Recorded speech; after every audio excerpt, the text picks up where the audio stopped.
Hi friends, आप सभी लोगों का आपके अपने यूट्यूब चैनल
किया जाता है। तो ऑप्शन नंबर सी यहाँ से क्या हो जाता है, राइट आंसर हो जाता है।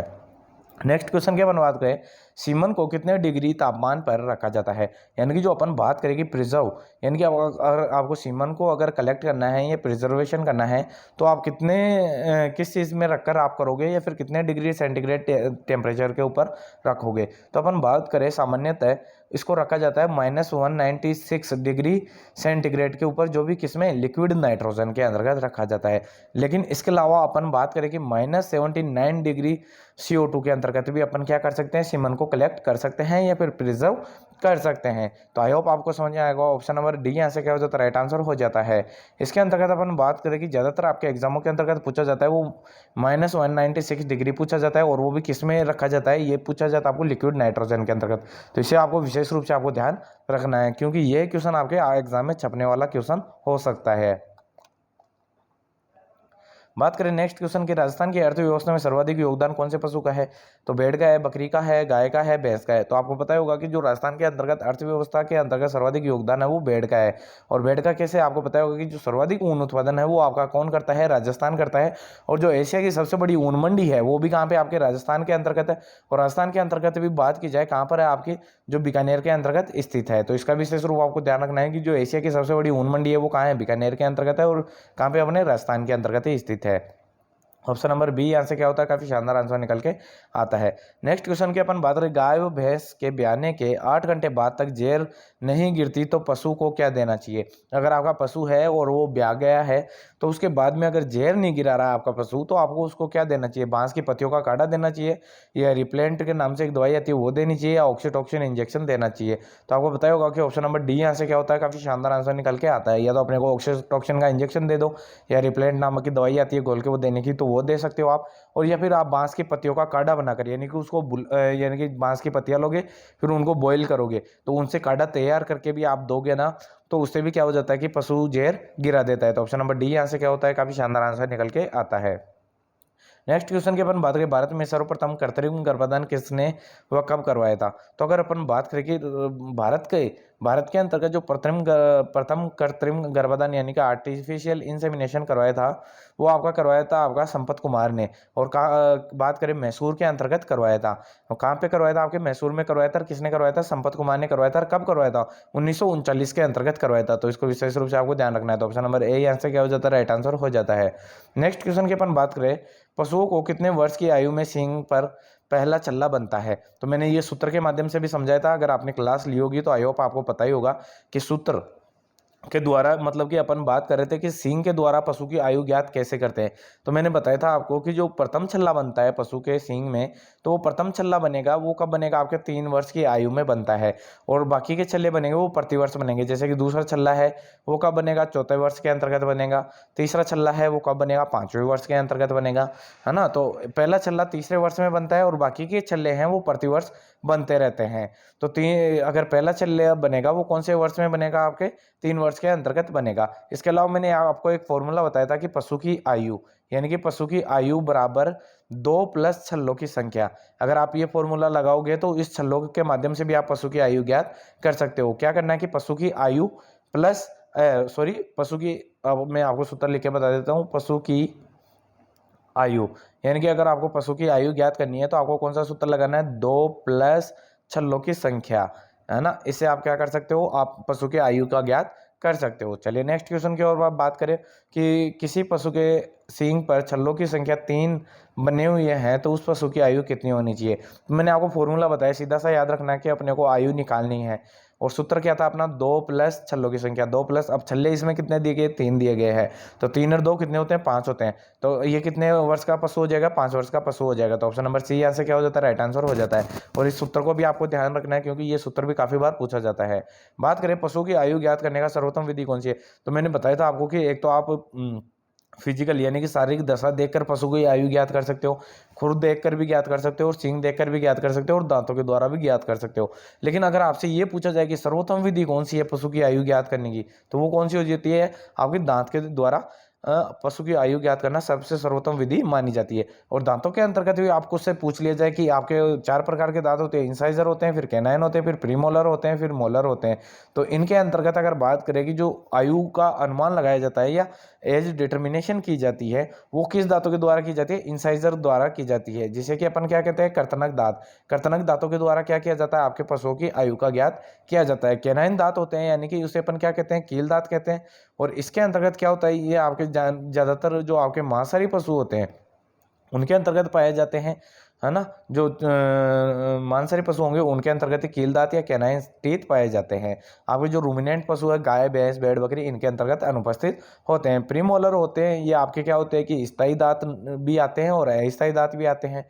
लेकिन आपके मोलर होते हैं वो आपके ओनली क्या होते हैं, स्थायी दांत आते हैं। तो इनका भी आपको विशेष रूप से आपको ध्यान रखना है, और अपने कंप्लीट डिटेल से अपने वीडियो के माध्यम से समझाया हुआ है, वहाँ पे भी आप जाके देख सकते हो। चलिए बात करें पशु की आयु ज्ञात करने का सर्वोत्तम विधि कौन सी है, दांतों के द्वारा होती है। चलिए पशुओं के कौन से जबड़े में स्थायी दांत पाए जाते हैं, तो वो निचले जबड़े में पाए जाते हैं। ऑप्शन नंबर बी यहाँ से क्या हो जाता है, राइट आंसर हो जाता है। नेक्स्ट क्वेश्चन की अपन बात करें पशुओं को अस्थायी दांत सूत्र क्या होता है, तो मैंने ये समझाया भी था कि अस्थायी दांतों की संख्या पूछी जाए तो आपको बतानी है 20, और स्थायी दांतों की संख्या बतानी है, वो आपको कितनी बतानी है, 32 बतानी है। अपने फॉर्मूले में अप्लाई करके भी बताया था कि आपके पास में पशु के दांत कौन कौन से होते हैं।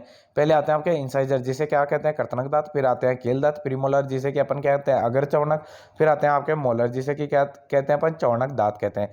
मैंने बताया इंसाइजर दांत आपके ओनली नीचे वाले जबड़े में पाए जाएंगे, ऊपर वाले जबड़े में क्या होते हैं, एब्सेंट होते हैं, और उसकी जगह क्या पाई जाती है, आपकी हार्ड लेयर पाई जाती है। ऊपर वाले मसूड़ों के अंतर्गत क्या पाई जाएगी, हार्ड लेयर पाई जाती है, जिसे अपन क्या कहते हैं, अपन उसे कहते हैं डेंटल पैड, डेंटल पैड कहते हैं, या फिर उसे हिंदी के अंतर्गत क्या कहा जाता है, दंत्यापुर कहा जाता है। तो इसका विशेष रूप से आपको ध्यान रखना है कि इंसाइजर दांत ओनली नीचे वाले जबड़े में पाए जाते हैं, और ऊपर वाले जबड़े के अंतर्गत इंसाइजर दांतों की जगह पाया जाता है, वो क्या पाया जाता है, डेंटल पैड पाया जाता है या दंत्यापुर पाया जाता है।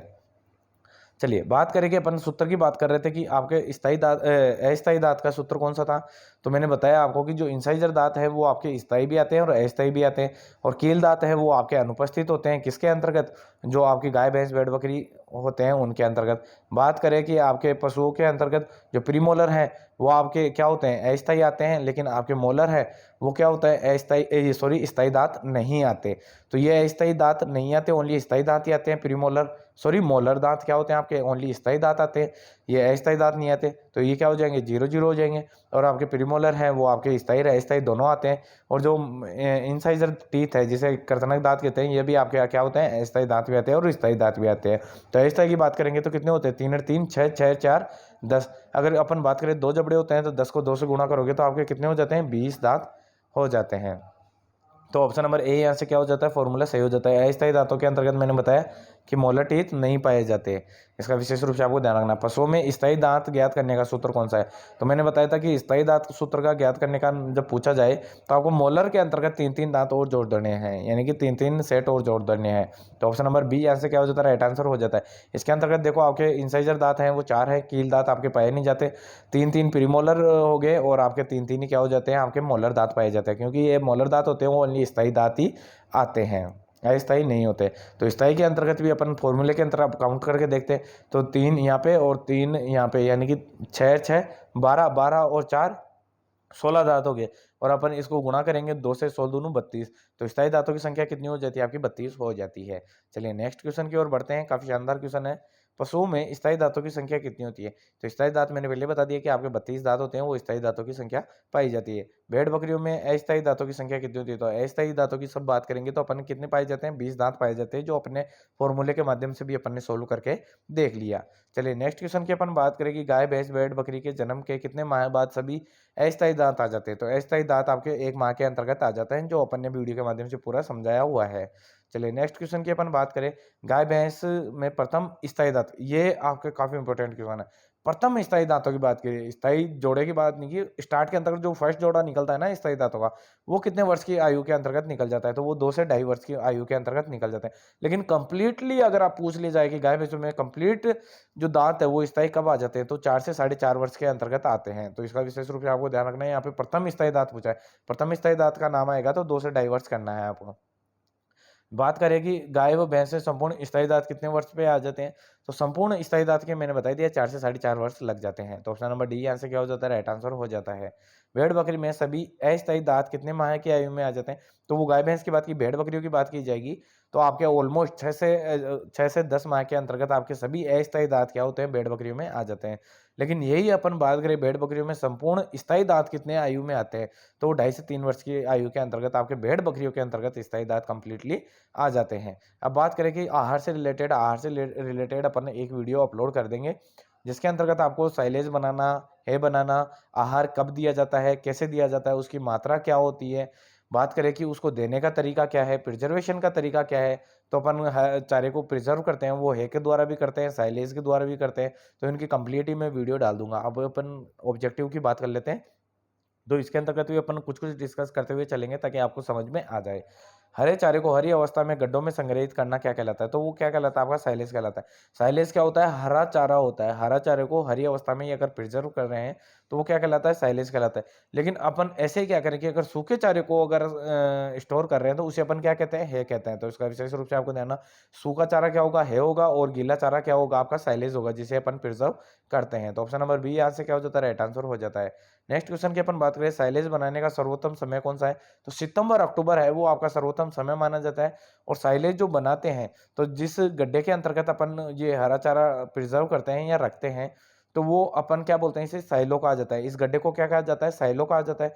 और लगभग अगर बात की जाए, जो आपका साइलेज है वो 90 दिन के अंतर्गत तैयार हो जाता है। अगर दिनों की बात की जाए तो 90 दिनों के अंतर्गत आपका क्या हो जाता है? साइलेज बनकर तैयार हो जाता है 90 दिनों के अंतर्गत। माह की बात की जाएगी तो 3 माह के अंतर्गत आपका साइलेज तैयार हो जाता है। सप्ताह में जब बात की जाएगी तो 12 सप्ताह के अंतर्गत आपका साइलेज तैयार हो जाता है। इसके अलावा बात करें कि सबसे अच्छी साइलेज बनती है, वो किसकी बनती है? मक्का की बनती है। मक्का ऑप्शन में नहीं हो तो आप ज्वार भी ऑप्शन में कर सकते हो। सबसे बेस्ट मक्के की बात की जाएगी, फिर उसके बाद में ज्वार की बात की जाएगी। इसके अलावा बात करें कि सबसे अच्छी साइलेज कौन से फसलों को अपन चयन करते हैं, तो करते हैं कार्बोहाइड्रेट, जिसमें जो सर्वाधिक कार्बोहाइड्रेट होगी उन फसलों का अपन क्या करते हैं? चयन साइलेज के लिए करते हैं। अगर बात करें यही चीज़ है कि, तो है के अंतर्गत क्या होता है कि सूक्ष्म पदार्थ क्या होता है? आपका ज़्यादा होता है।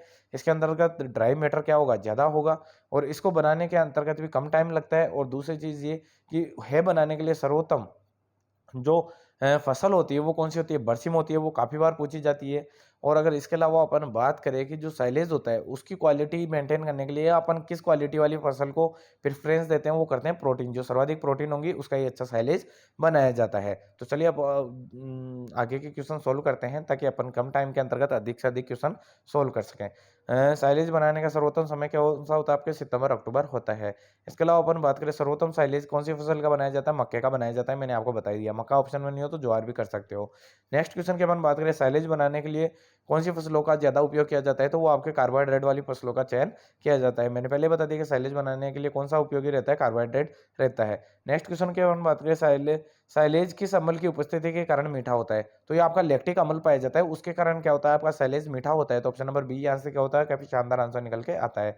साइलेज में खुशबू कौन से अम्ल के कारण पाई जाती है? जो साइलेज होता है उसमें खुशबू होती है, वो ब्यूटारिक अम्ल के कारण पाई जाती है। तो ऑप्शन नंबर डी यहाँ से क्या होता है? काफ़ी शानदार आंसर निकल के आता है।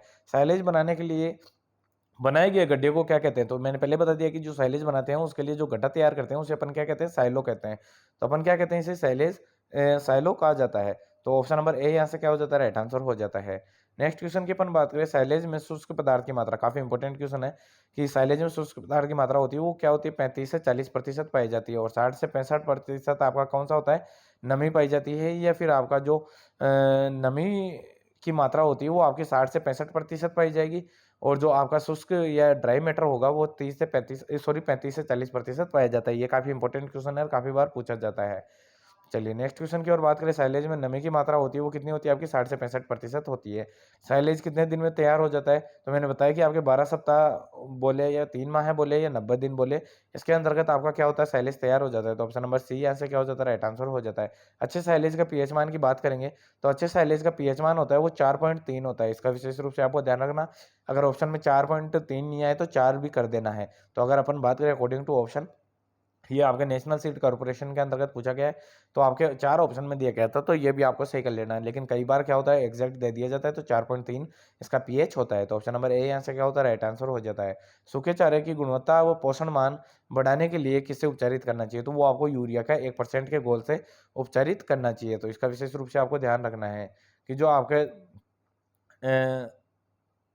जो चारा होता है सूखा चारा, तो सूखे चारे की गुणवत्ता बढ़ाने के लिए या पोषक मान बढ़ाने के लिए अपन किसका उपचार करते हैं, तो 1% यूरिया का उपचार करते हैं। तो इसका विशेष रूप से आपको ध्यान रखना है। ऑप्शन नंबर ए यहाँ से क्या हो जाता है, राइट आंसर हो जाता है।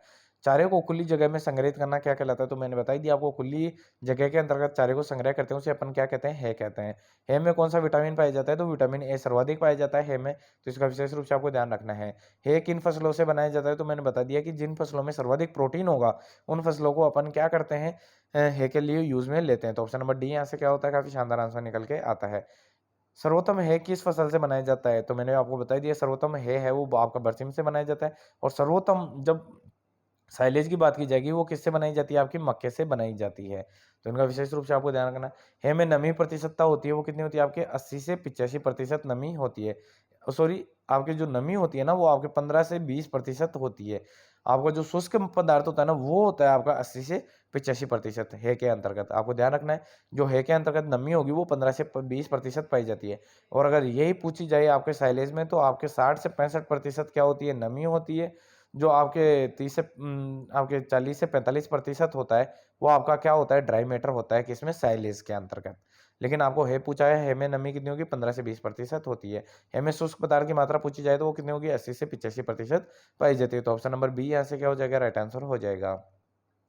नेक्स्ट क्वेश्चन की बात करें, है बनाने के लिए फसल को कौन सी अवस्था में काटना चाहिए, काफी इंपॉर्टेंट क्वेश्चन है। ये आपका एनसीईआरटी में डायरेक्ट ये ऐसी लाइन दी गई है कि है बनाने के लिए फसल को कौन सी अवस्था में काटना चाहिए, वो काटना चाहिए फूल आने की अवस्था के अंतर्गत। कई जगह पढ़ोगे फूल आने से पहले भी काटा जाता है, लेकिन आपको ध्यान रखना है कि आरबीएससी की बुक के अंतर्गत साफ साफ यही दिया है, फूल आने की अवस्था, तो उसको ही ध्यान रखना है। तो ऑप्शन नंबर ए यहाँ से क्या हो जाता है, राइट आंसर हो जाता है। किन पशुओं के पेट को 4 भागों में विभक्त किया जाता है, तो आपको मैं बता दूं कि जो पशु होते हैं अपने रूमिनेंट्स पशु जो जुगाली करते हैं, उनके आपके पेट होता है वो 4 भागों में होता है। पहले आपके क्या होगा, रूमेन होगा, फिर क्या होगा, रेटिकुलम होगा, फिर ओमेजम होगा, और फिर क्या होता है आपका एबोमेजम होता है।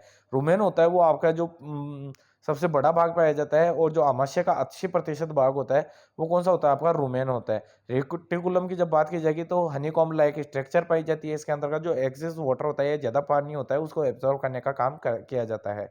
इसके अलावा बात करें एबोमेजम की, तो एबोमेजम को अपन ट्रू स्टोमच भी कहते हैं, क्योंकि इसी के अंतर्गत जो भी पाचक रसायन वगैरह हैं वो इसी के अंतर्गत स्राव होते हैं। चलिए नेक्स्ट क्वेश्चन की अपन बात करें कि किन पशुओं का पेट 4 भागों में बटा होता है, तो मैंने आपको पहले बता दिया कि जो रूमिनेंट होंगे यानी कि जो जुगाली करने वाले पशु होंगे उनके अंतर्गत क्या पाए जाते हैं, 4 पेट पाए जाते हैं। गाय भैंस हो गई, भेड़ बकरी होगी, इनके अंतर्गत पाए जाते हैं। लेकिन जो ऊंट होता है उसके अंतर्गत क्या होता है, ये शूडो रूमिनेंट होता है। तो इसका विशेष रूप से आपको ध्यान रखना है, इसका पेट है वो कितने भागों में बटा हुआ होगा, ओनली 3 भागों में बटा हुआ होता है। तो ऑप्शन नंबर डी यहाँ से क्या हो जाता है, राइट आंसर हो जाता है। नेक्स्ट क्वेश्चन की अपन बात करें, जुगाली करने वाले पशुओं के पेट को कौन से भागों में पाए जाते हैं, तो जो आपके 4 भाग मैंने बताया कि आपकी जुगाली करने वाले पशु होते हैं उनमें रूमेन होगा, रेटिकुलम होगा, ओमेजम होगा और एबोमेजम होता है। तो ऑप्शन नंबर सी यहाँ से क्या हो जाता है, राइट आंसर हो जाता है, मतलब कि ये चारों भाग पाए जाते हैं। चलिए नेक्स्ट क्वेश्चन की अपन बात करें, पशुओं के पेट का कौन सा भाग सत्य आमाशय कहा जाता है? तो मैंने आपको पहले बता दिया कि जो आपका सत्य आमाशय है वो क्या कहलाता है? एबोमेजम कहलाता है। तो एबोमेजम क्यों कहलाता है? क्योंकि इसी के अंतर्गत जो भी पाचक रसायन वगैरह होते हैं वो इसी के अंतर्गत ही सिक्रेट किए जाते हैं, जिससे क्या होता है कि पशु का जो आमाशय होता है उसके अंतर्गत ही भोजन का पाचन होता है। इसीलिए अपन क्या कहते हैं इसे? ट्रू स्टोमच या सत्य आमाशय भी कहा जाता है। तो ऑप्शन नंबर बी यहाँ से क्या होता है?